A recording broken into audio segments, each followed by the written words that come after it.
For guys at least, boosting testosterone is one of the best ways to get a full mind and body upgrade. It's not just about building more muscle and burning more fat, it's also about improving your sleep, about strengthening your bones, about getting more drive, more determination, improving your mood, and getting that masculine aura that many of us associate with being an alpha male. So for all these reasons, looking for ways to increase your testosterone is a worthy cause, and in this video I'm going to look at whether you can do that safely and to a worthwhile degree without breaking the bank.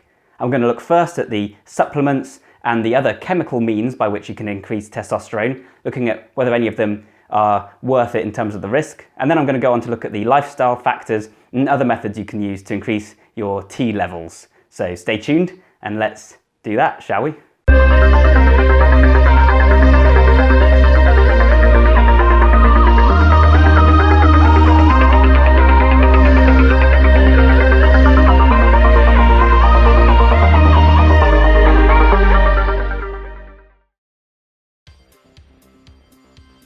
So obviously the main way to raise testosterone, the one that most people know, is by using steroids. And steroids are a little bit controversial though. Heard it here first, guys. Steroids, controversial. Probably easiest if we talk about how they work first. Steroids work in a number of ways. Sometimes it involves injecting pure testosterone into your blood in various different forms. Sometimes it involves injecting or consuming DHT or a derivative of DHT. DHT is dihydrotestosterone, which is a similar kind of hormone to testosterone. It's actually more potent and has some of the side effects removed, but obviously still not perfect, otherwise we'd all be doing it.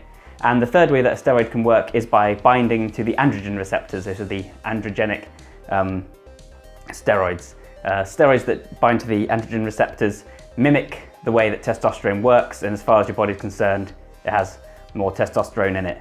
So this will increase your muscle mass, your recovery, it'll help you burn fat, and it'll just make you look and perform much better. And this is obviously something that a lot of guys are really very interested in doing. Unfortunately though, as I said, it also comes with a few side effects.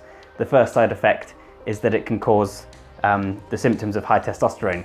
You raise testosterone, you're also going to get acne and bacne. If you've got sensitive hair follicles, your hair can fall out, so that can lead to male pattern baldness. It can cause mood swings, insomnia, sweat, that sort of thing. That would be livable, wouldn't be so bad, except it can also, excess testosterone can also convert into estrogen, and then this leads to man boobs, gynecomastia. It can lead to water retention and yet more mood swings. So that's also bad. Most guys are a little bit more put off by the prospect of man boobs. The steroids that work via dihydrotestosterone do not cause this problem, but they have their own risks. Another issue with steroids, a lot of them, is that they will suppress your endogenous production of testosterone. In other words, when your body registers that you've got high testosterone, like super high testosterone, it responds by producing less of its own. And this of course means that when you come off your cycle, you have very low testosterone levels. And some guys will try and manage this using a post-cycle therapy, that's PCT, but that only works so well, and sometimes it won't work. Again, there's probably people like watching this thinking like, oh, nonsense, it works just fine, but it is a risk and it can happen. Other problem is that a lot of steroids are liver toxic, meaning they can hurt your liver. They're more liver toxic if you swallow them orally, but injecting has its own downsides because it causes marks on your skin, and also you've got to inject yourself, which I'm certainly not going to do. Steroids are also illegal mostly. They're certainly banned by most athletic organizations, and they're expensive, and you have to buy them online off people that you have no way of trusting. So in general, for me personally, steroids are not worth the risk. Obviously, I can understand the appeal. Being more athletically awesome is something that certainly I would be interested in, but to me, the risks are just not worth it. So the question is, what can we do that's going to bring about similar benefits to steroids, but not involve using steroids? And the answer is nothing. The closest thing at the moment that people are talking about is SARMs. They're selective androgen receptor modulators. So we talked about the androgen receptors a minute ago. SARMs work in a similar way.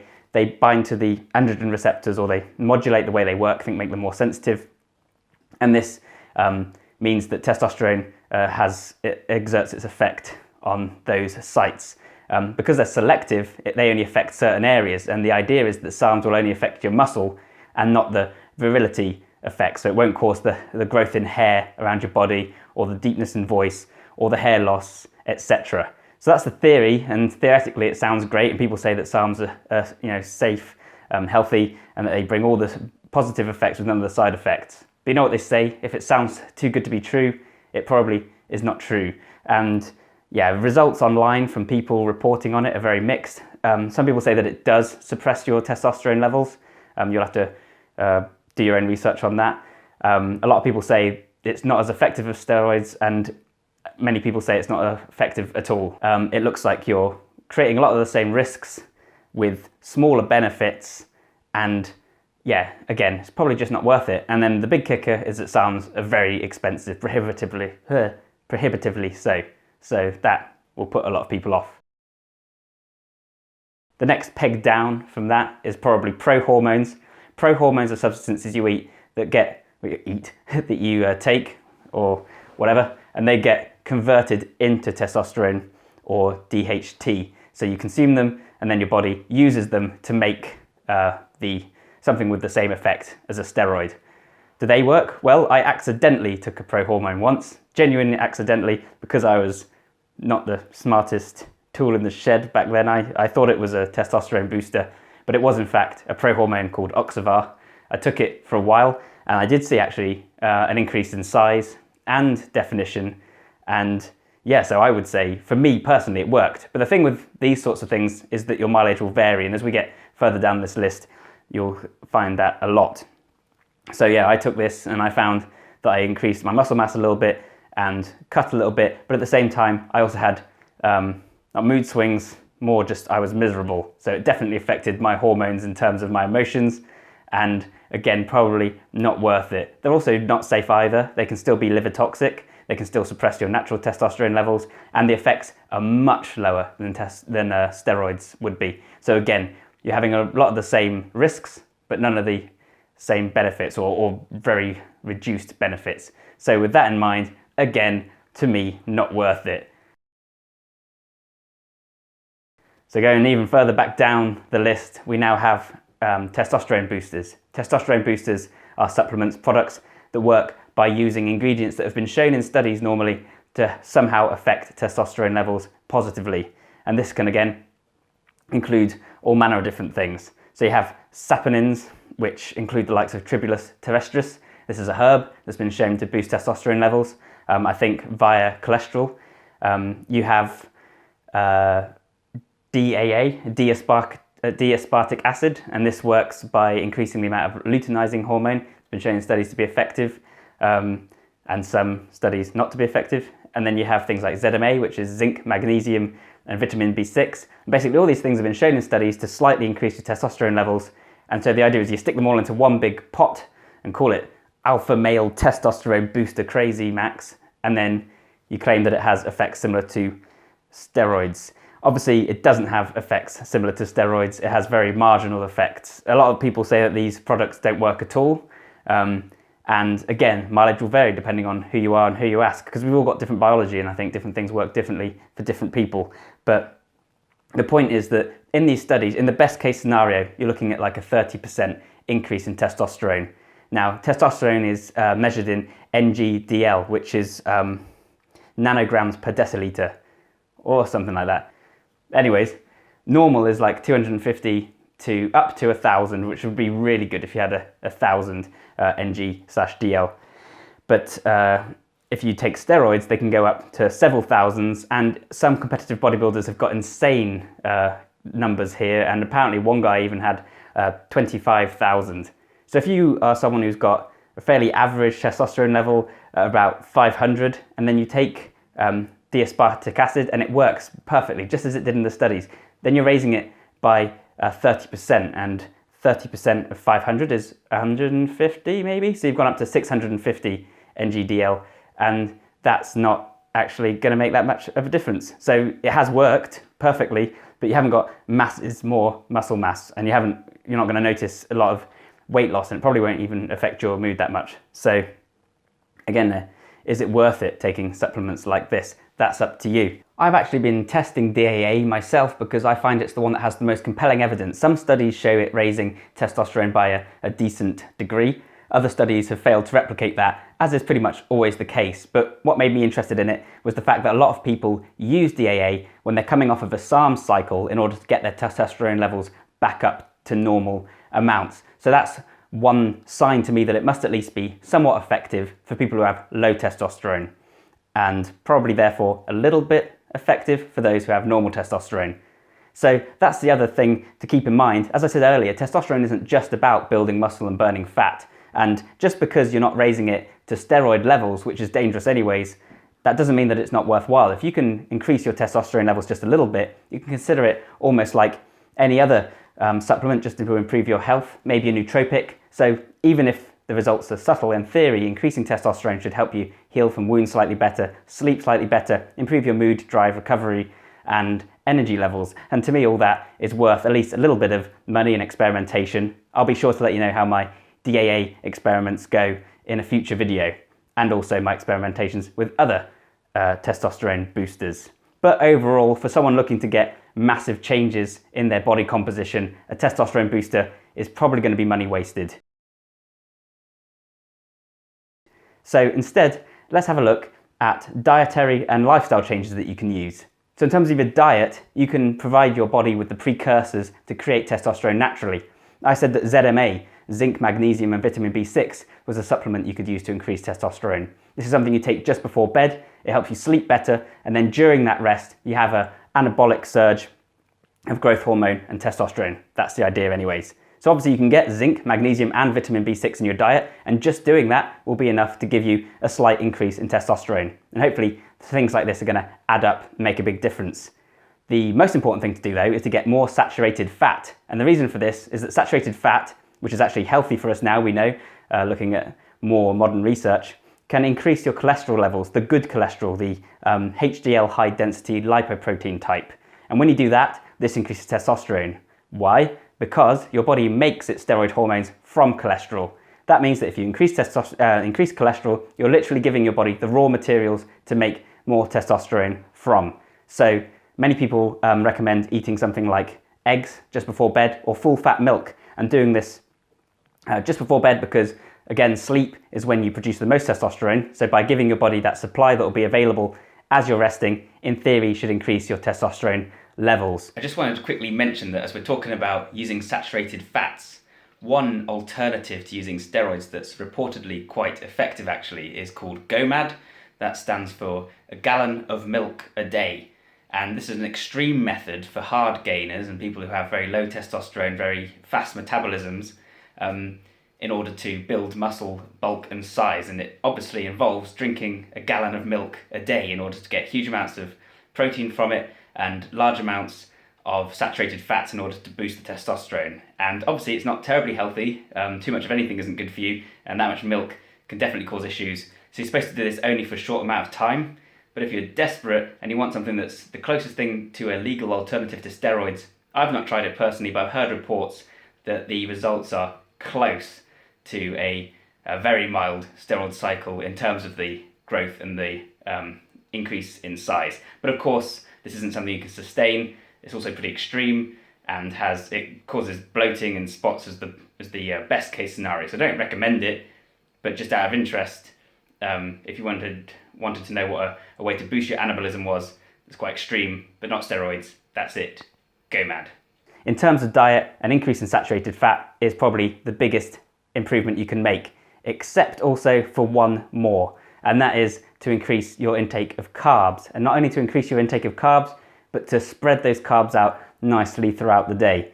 And the reason for this is that your testosterone levels are very closely linked with your blood sugar levels. When your blood sugar levels dip, your body responds by producing ghrelin, the hunger hormone, as well as cortisol, the stress hormone, and myostatin, the hormone that breaks down muscle tissue. So not good. So basically you go into more of a fight or flight response. Your body is saying, I need energy, I need to look for food quickly. And thus you have this more catabolic state where you're burning food, where you're burning to get the energy that you need because you don't have it in your blood, and where you're not building muscle because that's not very energy efficient at a point where you don't have food. But if you increase your levels of blood sugar, then you can also decrease your levels of cortisol, And when you decrease cortisol, you increase testosterone. That's because testosterone is anabolic and it's to do with building muscle. So it's when you're in a caloric surplus, when you have plenty of energy, that your body says, great, now I can build me some muscle. So in other words, if you're constantly running long distances, starving yourself on a low carb diet, nervous, stressed, then you're going to be the kind of person who's very slim and who struggles to bulk and put on mass. On the other hand, if you're someone who's chilled, relaxed, and eats a ton, just like the old classic bodybuilders in films like Pumping Iron, then you're going to remain in an anabolic state for as long as possible, and you're going to be able to put on lots of mass. And that's just as important as getting all of that saturated fat, plus lots of minerals in your diet. And that's probably going to have the biggest impact on your testosterone levels, more so than other things like even tribulus terrestris. If you can just keep your blood sugar high by eating plenty of carbs and eating loads of protein to build the muscle and eating lots of saturated fat to provide yourself with the raw materials to make the testosterone, then you're going to stay in this anabolic state, loads of testosterone, loads of muscle. Of course, that does mean you might also gain weight because you're increasing your carbohydrates, and that's the reason that bodybuilders will often go through a bulking phase and a cutting phase. And you can balance this how you want. Whether you think it's worth the risk of adding fat to increase your testosterone, that's up to you. But yeah, that's the easiest way to increase it, even though it does come with that slight downside. And so that brings us to the last piece of our puzzle, lifestyle. And one thing right off the bat that is incredibly important for boosting your testosterone in terms of lifestyle is getting lots of sleep. Like I've said multiple times already in this video, sleep is when you produce testosterone. Apparently you produce the maximum amount of testosterone at 4 a.m. in the morning. I don't know how true that is, but either way, the more sleep you get, the more testosterone you'll produce. And the same goes for growth hormone and all the other anabolic goodness. And this is something I've noticed myself. I can tell whether I've got high testosterone or not through a variety of means, mainly through my morning glory. And the more I sleep, the more likely I am to wake up with signs of high testosterone. And when I'm deprived of sleep, I just feel shattered and wasted, and you can feel the difference. And you can test this using a hand dynamometer. Check out one of my previous videos for more information on that. So what I always say to people is if you want to build the maximum testosterone, and if you're just interested in bulking, you need to live like a lion. That means you need to eat big, you need to train hard, and then you need to sleep big and rest big. And that rest needs to continue throughout the day. And that means you mustn't get too stressed, you mustn't exert yourself too much. I mean, literally, just stay as chill as possible. And in fact, keeping your heart rate low even will help you to build more testosterone. So in other words, the more you can relax after you've worked out, the more you'll build testosterone. Once again though, of course, there are downsides to just chilling all day. It won't improve your cardio that well, and it's also not terribly practical. So again, you're gonna have to decide whether that's worth it or not for you. Then we have things like exercise. Now, a lot of people believe that exercise will improve their testosterone levels, and they can do big compound lifts like bench press and deadlift in order to increase their testosterone as much as possible. However, studies more recently show that this kind of testosterone, the kind of testosterone boosted by exercise, doesn't actually have a big impact on your muscle synthesis.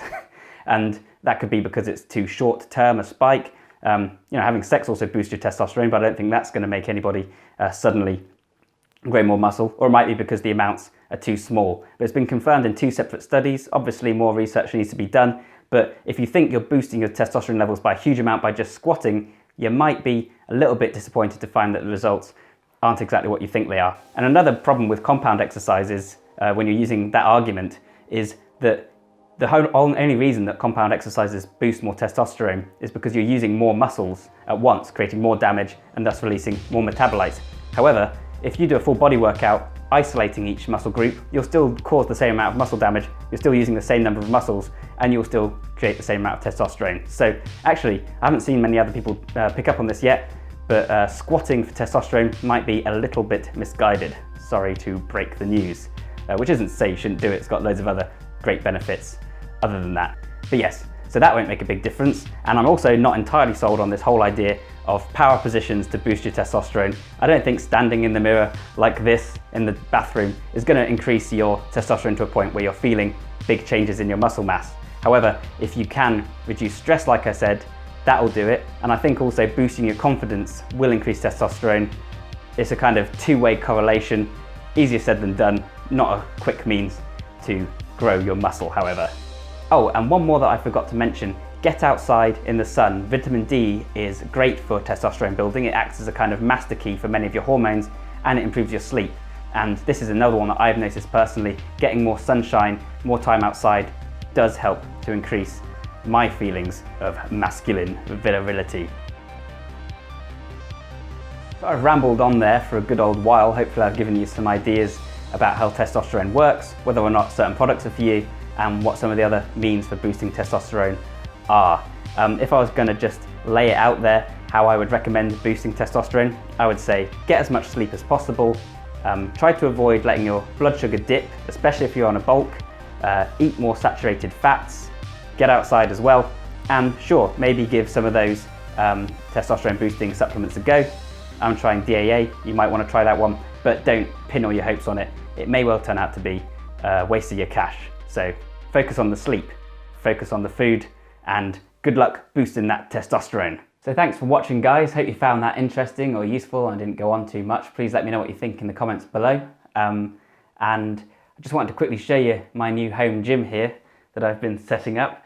I'll be making some videos in this room soon in the future. I was actually going to do a video on using my parallel bars, but then I hurt my back, which is why we got testosterone boosting instead. So stay tuned for that. Again, thanks for watching. If you enjoyed this, please like, share and subscribe. It helps me out a great deal. And check out my blog in the comments below. Maybe follow me on Twitter, maybe on Instagram, I don't know. Maybe check me out on Facebook, whatever you want. And I'll catch you in the next one. Thanks so much for watching, and bye for now.